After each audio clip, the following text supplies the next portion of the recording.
Hello everyone, आज हम लोग बात करेंगे कंस्ट्रक्टर की। तो पहले समझते हैं कि कंस्ट्रक्टर होता क्या है। कंस्ट्रक्टर को हम लोग क्या कहते हैं कि एक अलग तरीके का एक स्पेशल टाइप का मेथड है। जैसे हम लोग फंक्शंस यूज करते हैं उसको ही हम लोग कंस्ट्रक्टर भी कहते हैं। कि लोग कहते हैं कि वो अलग तरीके का एक मेथड है, एक स्पेशल टाइप का मेथड है। क्यों है? क्योंकि जैसे अभी आपने देखा कि हम लोग जब भी ऑब्जेक्ट्स और क्लास एंड ऑब्जेक्ट्स पढ़ा तो क्लास एंड ऑब्जेक्ट्स में क्या किया कि हम लोगों ने ऑब्जेक्ट क्रिएट किया। तो जब हमने ऑब्जेक्ट क्रिएट करा तो वो क्रिएट तो हुआ, मेमोरी में एलोकेट हुआ, लेकिन वैल्यू उसके साथ ही जब हमने एलोकेशन किया तो एलोकेशन के साथ ही वैल्यूज उसमें स्टोर नहीं हुई। तो कंस्ट्रक्टर का काम ये होता है, कंस्ट्रक्टर इसलिए यूज करते हैं कि ये क्या करता है, आप जो भी मेथड हम लोग बनाते हैं या जब ऑब्जेक्ट बनाते हैं तो उसको इनिशियलाइज भी करता है साथ में। मतलब आपकी जब ऑब्जेक्ट बनेगा उसी टाइम वो वैल्यू को इनिशियलाइज भी कर सकता है। मतलब कोई कांस्टेंट वैल्यूज अगर आप डालना चाहते हैं तो वैल्यूज ऑटोमेटिकली उसी समय स्टोर भी हो जाती है। जैसे फॉर एग्जांपल अगर हम ऐसे देखते हैं कि हम लोग कोई एक किसी क्लास का एक ऑब्जेक्ट बनाते हैं, ठीक है, हमने एक ऑब्जेक्ट बनाया और ये जो ऑब्जेक्ट है हमने क्लास में कोई दो वेरिएबल्स लिए, एक ई नंबर लिया, एक नेम लिया, ये दो हमारे। तो क्या होता है, जब हमने बताया था कि जब हम ऑब्जेक्ट बनाते हैं तो ये इनको रेफरेंस देता है, लेकिन ये रेफरेंस तो देगा ए और मेमोरी में एलोकेट करेगा, लेकिन नॉर्मली क्या होगा कि इसमें जो वैल्यूज हैं वो यहाँ पे जो मेमोरी में एलोकेशन में वो 0 स्टोर करेगा और नेम जो है वो नल स्टोर करेगा, क्योंकि उसमें कुछ नहीं है, वो खाली है जब ऑब्जेक्ट क्रिएट होता है। तो हम ये चाहते हैं कि ऐसा हो कि जो वैल्यूज हैं जब वो ऑब्जेक्ट क्रिएट हो उसी टाइम वो वैल्यू भी उसमें स्टोर कर दे। तो अगर वो करना है तो उसका यूज होता है कंस्ट्रक्टर का। ठीक है, ये जैसे ही हम लोग ऑब्जेक्ट करते हैं ये ऐसे ही ये कॉल हो जाता है। उसमें एक चीज और है कि इसमें फंक्शन की को कॉल करने की भी जरूरत नहीं होती। जैसे ऑब्जेक्ट बनाया वो फंक्शन कॉल हो जाएगा। दूसरा थिंग क्या है, इसमें एक चीज और है कि इसमें आपका कंस्ट्रक्टर को कैसे समझ में आता है, इसमें रिटर्न टाइप नहीं लिखते कंस्ट्रक्टर में। Return type not even void, मतलब जैसे अगर हम रिटर्न टाइप नहीं है, कहते हैं कि रिटर्न नहीं कर रहा है कोई वैल्यू, तो हम वहां पे लिख देते हैं वॉइड। तो हम उसमें कुछ भी नहीं लिखते हैं, ना ही हम रिटर्न टाइप लिखते हैं, नॉट इवन वॉइड, वॉइड भी नहीं लिखते हैं। तो इससे समझ में आता है कंस्ट्रक्टर। और दूसरा कैसे समझ में आएगा कि कंस्ट्रक्टर है, तो जो क्लास का नाम होता है वही आपके कंस्ट्रक्टर का नाम भी होता है, सेम होगा। जैसे आपका क्लास का नाम ए है तो वही चीज आपके कंस्ट्रक्टर का नाम भी होगा।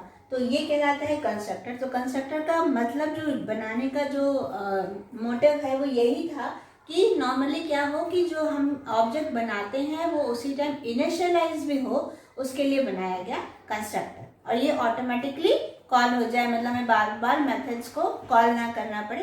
करते हैं वो भी, आप उसके साथ भी करेंगे, लेकिन इससे हम थोड़ा ईज हो जाएगा। और बेसिकली वो काम ये करेगा कि वो साथ में वैल्यूज को ऑब्जेक्ट बनाने के साथ साथ वो इनिशियलाइज भी कर देगा। तो कुछ हम एग्जाम्पल उसमें देखते हैं कि कैसे कैसे वो करते हैं और कितने टाइप के कंस्ट्रक्टर्स होते हैं। तो आगे समझते हैं हम लोग। बात करते हैं टाइप्स ऑफ कंस्ट्रक्टर की। तो कितने टाइप्स के कंस्ट्रक्टर होते हैं? पहला होता है default constructor, second is no argument constructor, and third is argument constructor. तो ये तीन टाइप का कंस्ट्रक्टर्स होते हैं। डिफॉल्ट कंस्ट्रक्टर क्या होता है कि डिफॉल्ट का मतलब ही है स्टार्ट विद। तो कंस्ट्रक्टर जब बनाते ही हैं तो कंपाइलर ऑटोमेटिकली इसको क्रिएट कर लेता है, तो इसलिए इसको डिफॉल्ट कंस्ट्रक्टर कहते हैं। इसमें आपको लिखने की या बनाने की ज़रूरत नहीं होती है, सिंपल है आपका। इसमें कंस्ट्रक्टर में क्या होता है कि कुछ भी आर्गुमेंट्स, आप कुछ भी आर्गुमेंट तो भेजते ही नहीं है डिफॉल्ट कंस्ट्रक्टर में। और दूसरी चीज़ ये है कि आप उस पर कुछ भी लिख नहीं सकते, सिंपल होता है, केवल एक braces on braces of, that is a default constructor. तो हमें बनाने की ज़रूरत नहीं पड़ती है, हम केवल ये ऑटोमेटिकली जो है वो कंपाइलर क्रिएट कर लेता है। क्योंकि जैसे ही ऑब्जेक्ट बनाते हैं, अगर हम उसमें कोई वैल्यू पास नहीं कर रहे हैं या हम कुछ ऐसा नहीं लिख रहे हैं तो ऑटोमेटिकली ऑब्जेक्ट बनते ही वो कहीं तो जाएगा ही अपने कंस्ट्रक्टर पे। तो इसलिए कि वो कहाँ ढूंढेगा कि कौन सा कंस्ट्रक्टर उससे रिलेटेड है, तो ये ऑटोमेटिकली बना देता है। और जो भी उसके वेरिएबल्स होते हैं जो उसको रेफरेंस करते हुए उस ऑब्जेक्ट के होते हैं उसमें वो वैल्यूज डाल देता है। जैसे अगर डिफॉल्ट वैल्यूज, जैसे आपका एम्प्लॉय नंबर जो कि इंटीजर टाइप है तो वो 0 डाल देगा। अगर फ्लोट टाइप है तो 0.0f हो जाएगा, अगर डबल टाइप है तो 0.0d हो जाएगा, स्ट्रिंग टाइप है तो नल हो जाएगा। तो इस तरह की वो कांस्टेंट वैल्यूज जो इनिशियलाइज ऐसे डिफॉल्ट वैल्यूज वो डाल देता है, क्योंकि अभी हमने कोई वैल्यूज डाली नहीं है। तो default constructor created by the compiler, वो कंपाइलर ऑटोमेटिकली इट क्रिएट। तो ये होता है। नो आर्गुमेंट क्या होता है, उसका मतलब है कि इसमें कोई भी हमने आर्गुमेंट पास नहीं किया। कंस्ट्रक्टर तो बनाया, कंस्ट्रक्टर बनाया, लेकिन उसमें हमने आर्गुमेंट पास नहीं किए। अब इन दोनों में डिफरेंस क्या है कि ये तो कंपाइलर क्रिएट कर लेता है और नो आर्गुमेंट में कोई आर्गुमेंट पास नहीं होते। मतलब ये कि अगर हमने कोई कंस्ट्रक्टर बनाया, मान लीजिए क्लास है, उसका एक कंस्ट्रक्टर बनाया, तो चूंकि रिटर्न तो उसमें होता ही नहीं है, यहाँ पे भी कोई वैल्यूज पास नहीं हो रहे हैं, किसी भी टाइप के नहीं हो रहे हैं, और उसके अंदर आप जो भी ब्लॉक लिखना है वो आप लिखिए। ये कहलाता है नो आर्गुमेंट कंस्ट्रक्टर, इसमें आर्गुमेंट पास नहीं होंगे। और डिफॉल्ट कंस्ट्रक्टर और नो आर्गुमेंट कंस्ट्रक्टर में डिफरेंस क्या है कि डिफॉल्ट कंस्ट्रक्टर अगर है, वैसे तो हमें बनाना नहीं जरूरत होती है क्योंकि वो ऑटोमेटिकली क्रिएट होता है। अगर है तो आप केवल उसमें ये ब्रेसेस ऑन और ब्रेसेस ऑफ होता है, मतलब इसमें हमें कुछ भी लिखना नहीं है, that is a default constructor. और अगर ये है, this is called a no argument constructor, जो हमें बनाना होता है। क्यों? क्योंकि जब भी ऑब्जेक्ट बनाते हैं और अगर हमने ऑब्जेक्ट में कोई बनाते वक्त कोई वैल्यूज पास करी, ठीक है, तो वो वैल्यूज पास करें तो उसके लिए या तो वो अपने उसमें जाएगा, अपने कंस्ट्रक्टर को ढूंढेगा जहाँ पे वैल्यूज पास की गई हैं। और अगर हमने एक ऑब्जेक्ट बनाया जिसमें कोई वैल्यू पास ही नहीं करी गई है, तो उसके लिए भी एक बनाना पड़ेगा कि जैसे ही कंस्ट्रक्टर बनता है वो अपने जैसे ही हम ऑब्जेक्ट बनाते हैं वो अपने कंस्ट्रक्टर पे जाता है। तो जैसे ही ऑब्जेक्ट बनाए वो कंस्ट्रक्टर को ढूंढेगा तो उसको मिलना चाहिए उसी टाइप का, तो इसलिए आप वो बनाना पड़ता है हमें। तो आप कैसा बना रहे हैं, तो अगर आपको उसमें नो आर्गुमेंट्स, मतलब कोई आर्गुमेंट पास नहीं कर रहे हैं, तो आप ये वाला कंस्ट्रक्टर बनाइए। अगर आप अब यहाँ पे आर्गुमेंट कंस्ट्रक्टर का मतलब आर्गुमेंट पास कर रहे हैं, जैसे हमने यहाँ लिखा ए, यहाँ पे मान लीजिए मैंने दो वेरिएबल्स लिखे INT(x) और INT(y), मतलब दो हम वैल्यूज पास कर रहे हैं, तो हम जो कंस्ट्रक्टर बनेगा वो इस तरह का होगा। तो इसका मतलब यहाँ पे देखिए तीन टाइप के हो गए। दो ये हैं जिसमें वैल्यूज पास कर रहे हैं, इसमें कोई भी हम आर्गुमेंट पास नहीं कर रहे हैं, और ये वाला जो है कि डिफॉल्ट है, इसमें कोई भी स्टेटमेंट हम नहीं लिख सकते। तो ये तीन तरह का कंस्ट्रक्टर होता है। इसका नीड नहीं होती क्योंकि कंपाइलर ऑटोमेटिकली बना लेता है जब भी हम कभी ऐसा ऑब्जेक्ट बना रहे हैं। तो लेकिन जब ऐसा कुछ है कि जिसमें हमें कई जगह ऐसा भी है कि हमें ये लिखना पड़ता है, अगर आपने केवल यही आपने दिया, इसको भी यूज़ नहीं करा, तो आप ये डिफ़ॉल्ट का यूज़ कर सकते हैं बिना कोई इन वैल्यूज़ लिखे या कोई स्टेटमेंट लिखे हुए आप इसका यूज़ कर सकते हैं। तो आपको समझ में आएगा ये तीन तरह के कंस्ट्रक्टर्स होते हैं। अब इसके एग्जाम्पल हम देख लेते हैं कि कैसे कंस्ट्रक्टर डिक्लेयर किया जाता है और कैसे ऑब्जेक्ट्स बनाते हैं, तो वो कैसे वैल्यू फुलफिल करता है, इनिशियलाइज करता है, वो हम देखते हैं। इसमें हम एक और कंस्ट्रक्टर बना रहे हैं। ये आपका है आपका आर्गुमेंट कंस्ट्रक्टर। आर्गुमेंट कंस्ट्रक्टर का मतलब यहाँ देखिए, यहाँ पे जो कंस्ट्रक्टर है उसमें दो आर्गुमेंट्स हैं पास किए जाएंगे। अगर यहाँ से तो ये किस टाइप के होंगे, एक इंटीजर x, इंटीजर, मतलब दोनों इंटीजर टाइप के होंगे x और y, और वो वैल्यू स्टोर हो जाएंगे, बाद में उनको डिस्प्ले करेंगे। तो ये आपका आर्गुमेंट कंस्ट्रक्टर है। तो फिर से हम लोग यहीं पे आते हैं मेन के बाद सबसे पहले यहाँ पे एक ऑब्जेक्ट बना। ऑब्जेक्ट यहाँ जब भी जैसे ही बना, यहाँ देखिए नॉर्मली जब ऑब्जेक्ट बनता है तो ऑब्वियस है वो वेरिएबल्स को आप जो भी हैं को रेफरेंस देता है, तो वो वैल्यूज यहाँ पे कुछ नहीं देते, तो बाय डिफॉल्ट वो क्या करता है, वो वैल्यूज 0 0 जो कि इंटीजर्स हैं वो डाल देगा डिफॉल्ट वैल्यूज। तो जो कि यहाँ पे क्या है, जैसे ही कंस्ट्रक्टर ये बनाया, वो जैसे ही ऑब्जेक्ट बनाया वो अपने कंस्ट्रक्टर के पास गया। आपका कंस्ट्रक्टर कौन सा है, और वैसे यहाँ पे दो वैल्यूज पास है। इसमें ऐसा भी होता है कि किसी आप में 3 वैल्यूज पास करी, किसी ऑब्जेक्ट के थ्रू आपने 2 वैल्यूज पास करी, तो वो अपने अकॉर्डिंग ही ढूंढता है। तो यहाँ पे देखिए, यहाँ पे 2 वैल्यूज पास की गई हैं, यहाँ भी 2 वैल्यूज ही रिसीव हो रही हैं, तो वो यहीं पे जाएगा अपने कंस्ट्रक्टर के पास। और x की जो वैल्यू मतलब 10 आई थी वो a में स्टोर हो जाएगी, तो 20 y में आई थी वो b में स्टोर हो जाएगी। होने के बाद तो उसका मतलब ये 10 और 20 यहाँ पे स्टोर हो गया, और अगेन ये यहीं पे जहाँ से आया था वहीं पे रिटर्न हुआ। रिटर्न होने के बाद उसको डिस्प्ले फंक्शन मिला, देन ए ऑब्जेक्ट के थ्रू ही वो डिस्प्ले फंक्शन पे जाएगा, फिर से यहाँ आया, डिस्प्ले फंक्शन पे आने के बाद दोनों वैल्यूज़ को ऐड किया, सी में स्टोर किया और प्रोग्राम जो रिजल्ट है वो आएगा result is equal to 30 print करके ये अगेन यहाँ पे आएगा और यहाँ से बाहर हो। तो ये बेसिकली यहाँ पे ये प्रोग्राम है, यहाँ पे मेन बंद हो गया और आपका क्लास।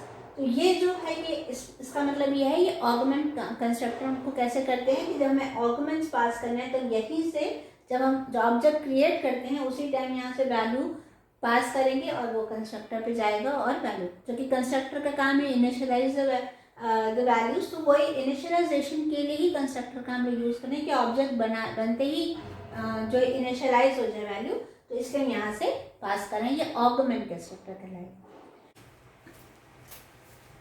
अब देखिए इस प्रोग्राम में क्या है कि इस प्रोग्राम में हम नॉर्मली क्या करेंगे, एक कंस्ट्रक्टर बनाए जिसमें दो वैल्यूज पास की, एक कैल फंक्शन बनाया जिसमें हमने दो ऑब्जेक्ट्स पास करे और एक डिस्प्ले फंक्शन बनाया जिसमें वो प्रिंट कराएंगे। तो सबसे पहले वो अगेन मेन में आएंगे, A equals to new A function. देखिए यहाँ पे क्या होगा, ये कंस्ट्रक्टर है जहाँ पे देखिए कंस्ट्रक्टर बनाया गया है, इसके यहाँ से हम जब हमने ऑब्जेक्ट बनाया वहीं से दो वैल्यूज पास कर लेंगे। तो ये कौन से कंस्ट्रक्टर के पास जाएगा जिसमें दो आर्गुमेंट्स पास हो रहे हैं। तो इसका मतलब ये कहाँ आएगा, ए के थ्रू ये यहाँ पे आएगा, क्योंकि ए के थ्रू आया है। तो ए जैसे आपने रेफरेंस देता है ए और बी, तो नॉर्मली अगर हम कुछ वैल्यूज नहीं डालते तो डिफॉल्ट वैल्यूज लेता है, लेकिन हम यहाँ पास कर रहे हैं तो 10 वैल्यू इसमें आ जाएगी, 20 इसमें आ जाएगी और x की वैल्यू a में, y की वैल्यू b में, मतलब x की वैल्यू a का मतलब यहाँ पे 10 आ जाएगी, y की वैल्यू b में आ जाएगी। ठीक है, अगेन ये यहीं से फिर से यहाँ आ जाएगा। यहाँ आने के बाद उसके बाद उसको एक फिर से एक ऑब्जेक्ट क्रिएट किया गया, तो एक क्लास का b भी ऑब्जेक्ट इक्वल्स टू न्यू। अब क्या हुआ, उसी कंस्ट्रक्टर जो हमने बनाया था उसमें दो वैल्यूज जब ऑब्जेक्ट बनाया तो अगेन वो दो वैल्यूज पास कर रहा है। तो दो वैल्यूज जो पास की वो अब क्या है, इस बीबी के थ्रू पास की, अगेन बीबी भी रेफरेंस दे रहा होगा ए और बी को। तो जब बीबी के थ्रू पास की गई तो यहाँ पे 40 और 60 पास की गई। ठीक है, तो 40 और 60 मतलब x की वैल्यू a में, मतलब बीबी डॉट a में 40 और बीबी डॉट b में 60 आ गया। ठीक है, ये वैल्यूज यहाँ पे पास हो गई, अगेन यहाँ से रिटर्न होके जाएगा। अब वो कह रहा है ए डॉट डिस फंक्शन। अब ए ऑब्जेक्ट के थ्रू डिस फंक्शन कॉल हुआ, मतलब यहाँ से ये यहाँ आ गया, डिस फंक्शन कॉल हुआ और यहाँ जो आउटपुट कह रहा है कि ये इज इक्वल्स टू, चूंकि किस ऑब्जेक्ट के थ्रू पास हुआ था, कॉल किया गया था डिस्प्ले फंक्शन ए के थ्रू, तो ए की वैल्यू 20 एंड बी की वैल्यू 10 और बी की वैल्यू 20 प्रिंट हो गई। ठीक है, अगेन जहाँ से फंक्शन कॉल होता है वहीं रिटर्न आता है, तो फिर यहाँ आएगा, देन दूसरा उसको बीबी डॉट डिस फंक्शन, मतलब बीबी ऑब्जेक्ट के थ्रू डिस फंक्शन कॉल होगा तो ये फिर से यहाँ आएगा। अब ये जो ए और बी है ये बीबी डॉट ए और बीबी डॉट बी हो जाएगा, मतलब A equals to 40, B equals to 60, second जो हम बीबी ऑब्जेक्ट के थ्रू आए। फिर अगेन फंक्शन यहाँ से रिटर्न होके यहाँ आएगा। यहाँ आने के बाद अब देखिए यहाँ पे क्या है, एक ऑब्जेक्ट और बनाया गया। वो ऑब्जेक्ट इसलिए बनाया गया क्योंकि अब हमने बताया था कि एक कैल फंक्शन बनाया जिसमें हम ऑब्जेक्ट्स पास करें। तो यहाँ पे क्या हो रहा है कि यहाँ पे एक ऑब्जेक्ट बनाया गया। अब यहाँ देखिए ऑब्जेक्ट जब बनाया गया तो यहाँ पे कोई भी वैल्यू पास नहीं की गई। दैट इज जब ऑब्जेक्ट बनता है तभी वो एक अपना कंस्ट्रक्टर ढूंढता है, जो कि हम बताया था कि वो डिफॉल्ट हो जाता है, वो कंपाइलर खुद क्रिएट कर देता है। लेकिन यहाँ पे हमने एक कंस्ट्रक्टर बनाया है, जब हमने ये बनाया है तो वो कहेगा कि ये यहाँ तो जा नहीं सकता क्योंकि यहाँ दो आर्गुमेंट पास किए गए हैं। तो अब वो क्या करेगा, इसके लिए हमें क्या करना पड़ता है कि एक ऐसे ही हमें एक डिफॉल्ट कंस्ट्रक्टर जैसा बना देते हैं और उसमें कोई भी कुछ भी लिखने की जरूरत नहीं है। अगर आप लेकिन जिसे नो आर्गुमेंट कंस्ट्रक्टर कहते हैं, तो जब यहाँ पे जैसे ही ये ऑब्जेक्ट बनेगा तो ये अपना कंस्ट्रक्टर ढूंढेगा जो कि यहाँ पे ये यहाँ जाएगा और यहाँ पे कुछ भी नहीं लिखा है, कोई बात नहीं है, वो बस वैसे ही वो रिटर्न हो जाएगा। उसके बाद यहाँ पे cc डॉट कैल AABB, मतलब अब cc ऑब्जेक्ट जो बनाया गया था, अगेन cc भी रेफरेंस देगा इसी तरह a और b को। अब जो ऑब्जेक्ट बनाया था उसके थ्रू ये कैल फंक्शन पे आएगा। अब कैल फंक्शन पे जब वो आया तो ये एक ऑब्जेक्ट देखिए यहाँ पे दो ऑब्जेक्ट्स, मैंने पहले भी आपको वीडियोस में बताया कि ये शो करता है कि हाँ दो ऑब्जेक्ट पास करें। तो जब क्लास के साथ किसी ऑब्जेक्ट का नाम लिखें दैट इज दो ऑब्जेक्ट पास होने एज अ फंक्शन आर्गुमेंट्स। तो यहाँ पे ए और बी ये दोनों ऑब्जेक्ट्स यहाँ आ जाएंगे। जब आ जाने का मतलब है कि ए में जितने भी वेरिएबल्स रेफरेंस देता है ए ऑब्जेक्ट वो सब आ जाएंगे। अगेन बी जितनों को रेफरेंस दे रहा है वो सब आ जाएंगे। तो अब देखिए ये सब वैल्यूज मतलब ये पूरा ए आ गया, ये पूरा बी यहाँ आ गया। अब देखिए हमने यहाँ पे कैलकुलेशन में क्या किया कि ए ऑब्जेक्ट का ए, बी ऑब्जेक्ट का ए दोनों को ऐड करा और ए ऑब्जेक्ट का बी और बी ऑब्जेक्ट का बी उनको ऐड करा, उसको स्टोर कर दिया अगेन ए और बी में। अब ये और ए और बी ये क्या है, ये ए के हैं कि बी के हैं? नहीं, ये किसके हैं? क्योंकि ये किस फंक्शन जो है वो किस ऑब्जेक्ट से कॉल हुआ था, दैट इज सी से कॉल हुआ था। तो इसका मतलब ये है कि इनका जो रेफरेंस होगा वो क्या होगा, cc.a और cc.b। तो मतलब जो भी वैल्यूज एडअप होके आई 50 और 80 वो यहाँ पे स्टोर हो जाएंगे। ठीक, अगेन ये कैल फंक्शन यहाँ से रिटर्न होके जाएगा। उसके बाद cc.display फंक्शन मिलेगा, अगेन वो यहाँ पे आएगा डिस फंक्शन पे। और अब जो ये वैल्यूज प्रिंट होनी है वो क्या होनी है, cc.a और cc डॉट। तो ये चीज फिर अगेन यहाँ से फिर से यहाँ पे आएगा और ये आपका मेन और क्लास बनेंगे। मतलब ये यहाँ पे हमने क्या किया कि यहाँ पे हमने एक कंस्ट्रक्टर बनाया जिसमें आर्गुमेंट्स पास किए। तो जब भी हम इस तरह के बनाते हैं कंस्ट्रक्टर, इसमें आर्गुमेंट्स पास कर रहे हैं, और अगर हम एक नॉर्मल एक ऑब्जेक्ट बनाते हैं जिसमें कोई भी आर्गुमेंट पास नहीं कर रहे, तो आपको वहाँ पे वो एक डिफाइन करना जरूरी है। वो कंस्ट्रक्टर अगर आप यहाँ नहीं देते, अगर ये मान लीजिए ये वाला पार्ट आप नहीं देते और आप यहाँ पे एक ऑब्जेक्ट बनाते तो आपका वो एरर दिखाता है, क्योंकि कंस्ट्रक्टर का वो टाइप नहीं मिल रहा है उसको। वो जा रहे जैसे ऑब्जेक्ट बनता है तो वो कंस्ट्रक्टर के पास जाता है, अब वो उसको टाइप ही नहीं मिल रहा है। वो तो यहाँ पे जो कंस्ट्रक्टर बनाए वो आर्गुमेंट्स वाला बनाया हुआ है, तो वो यहाँ कैसे जाएगा, इसलिए वो एरर शो करेगा। तब हमें क्या करना पड़ेगा, तो हमें इस तरह का एक कंस्ट्रक्टर बनाना पड़ेगा जिसमें आप कुछ लिखने की जरूरत नहीं है, just braces on braces of कर दीजिए। अगर आप लिखना चाहते हैं वो आपकी मर्जी है, लेकिन अगर हम नहीं भी लिखना चाहते हैं तो बस एक बना के कि हाँ वो यहाँ पे जाए, जैसे ही वो बनेगा वो अपना, क्योंकि देखिए यहाँ पे आर्गुमेंट पास नहीं है और यहाँ भी नहीं है, तो उसका वो टाइप हो जाएगा उसी तरीके का। और वो अगेन वो बस उसको वो रीच होगा, वहाँ पे वो देखेगा कोई आर्गुमेंट नहीं है, डिफॉल्ट वैल्यू जो डालनी है वो डाल देगा और फिर वापस आ जाएगा। तो जिसके लिए बताना ज़रूरी था कि अगर हम इस तरह का कर रहे हैं तो ये चीज़ लगानी ज़रूरी है। आप लिखे नहीं लिखे कोई बात नहीं, आप एक ब्रेसेस ऑन ब्रेसेस ऑफ करके ही ख़त्म कर सकते हैं। ठीक है, तो ये एक प्रोग्राम है। आगे दूसरा प्रोग्राम देखिए। इस प्रोग्राम में क्या है कि हमारा जो ऑब्जेक्ट है कंस्ट्रक्टर है, कंस्ट्रक्टर के साथ जो ऑब्जेक्ट है वो एरे टाइप है। तो जो ऑब्जेक्ट एरे टाइप है उसको कैसे हम लोग कंस्ट्रक्टर के साथ यूज़ करेंगे वो बताते हैं। तो इसमें क्या करना है, हमारा एक हमने नॉर्मली कंस्ट्रक्टर लिया जो कि नो आर्गुमेंट कंस्ट्रक्टर है। तो उसमें उसके अंदर हमें क्या करना है, सिंपल एक रोल नंबर और मार्क्स हम इनपुट करा रहे हैं और बाद में एक डिस्प्ले फंक्शन से उसको प्रिंट कराते हैं। सिंपल सा प्रोग्राम है। तो उसको ये देखना है कि उसमें जो ऑब्जेक्ट है वो एरे टाइप है, तो वो कैसे उसको एक्सेस करेगा, उस कंस्ट्रक्टर को कैसे वर्क करेगा, कैसे कंस्ट्रक्टर कॉल होगा। अब देखिए यहाँ पे सबसे पहले यहाँ पे मेन में आएगा। मेन में यहाँ पे मैंने डिफाइन किया है कि xy एक क्लास है जिसका ऑब्जेक्ट ए जो है वो एरे टाइप है। तो ये जो पहली वाली लाइन है वो केवल डिफाइन करती है कि जो एरे टाइप ऑब्जेक्ट है वो उसका साइज कितना है। तो वहाँ पे दिखाया कि 5 साइज है, मतलब इसका मतलब 5 ऑब्जेक्ट्स यहाँ पे क्रिएट होंगे। उसके बाद यहाँ पे एक लूप चलाया है। ये लाइन केवल डिक्लेयर करती है कि 5 साइज का एक ऑब्जेक्ट होगा, मतलब 5 ऑब्जेक्ट्स बनेंगे। लेकिन वो इनको रेफरेंस करेंगे, उस क्लास को बिलोंग करेंगे कि नहीं, वो अभी हमने डिफाइन नहीं किया। अभी ये केवल एक ऑब्जेक्ट है जो कि एरे टाइप है, उसका साइज 5 है, बस इतना बता रहा है। लेकिन वो इस क्लास के लिए वो इनको रेफरेंस देगा। तो उसके लिए हमें एक लाइन लिखनी पड़ती है कि जो भी आपका ऑब्जेक्ट है इक्वल्स टू न्यू और दैट xy फंक्शन, इस तरह से लिखना पड़ता है। तो चूंकि हमारे पास ये एरे टाइप है और साइज उसका 5 है, तो हम बार बार ना लिखने की जगह कि AA0 equals to new X Y function, AA1 equals to new X Y function, इस तरह से ना लिखना है, उसके लिए मैंने एक लूप चला दिया।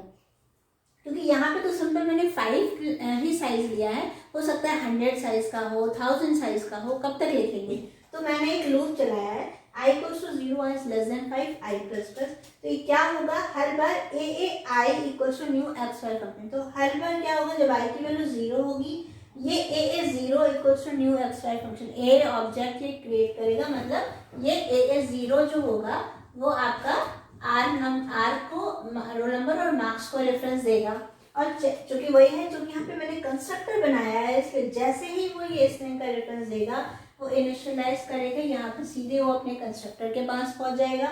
ये देखिए यहाँ पे भी हमने कोई वैल्यू नहीं पास करी है, दैट मीन्स ये नो आर्गुमेंट कंस्ट्रक्टर है। यहाँ पे आएगा, वैल्यूज यूजर से इनपुट कराई जाएंगी, जो भी वैल्यूज यूजर मान ली रोल नंबर 1 डाल दिया, मार्क्स 78 डाल दिया, वैल्यू ने इनपुट किया। उसके बाद ये अगेन यहाँ पे आएगा, चूंकि अभी लूप चल रहा है तो ये i की वैल्यू फिर से 1 होगी, कंडीशन ट्रू है, AA1 एक ऑब्जेक्ट जो है उसको वो भी रेफरेंस देगा रोल नंबर और मार्क्स को, और सीधे वो अपने कंस्ट्रक्टर पे जाएगा, वैल्यूज इनपुट होंगी, वैल्यूज में मान लीजिए यूजर ने 2 और 60 डाला। इस तरह ये कितनी बार चलेगा, 4 बार चलेगा, मतलब A0 1 2 3 और 4 तक चलेगा। लूप तो आपका 5 टाइम 0 से 5 लेस देन 5 में लूप तो 5 टाइम चलेगा, लेकिन AA 4 तक रेफरेंस देगा, क्योंकि एरे 0 से ही स्टार्ट होता है। तो ये इस तरह से जो भी वैल्यूज हैं वो आपकी इस तरह से सब में स्टोर हो जाएंगी। ये सब स्टोर हो गई और वैल्यूज जो भी हैं, ठीक है। स्टोर होने के बाद अगेन ये यहाँ पे आएगा, i की वैल्यू 5 होगी, कंडीशन फॉल्स होगी, ये बाहर आ जाएगा।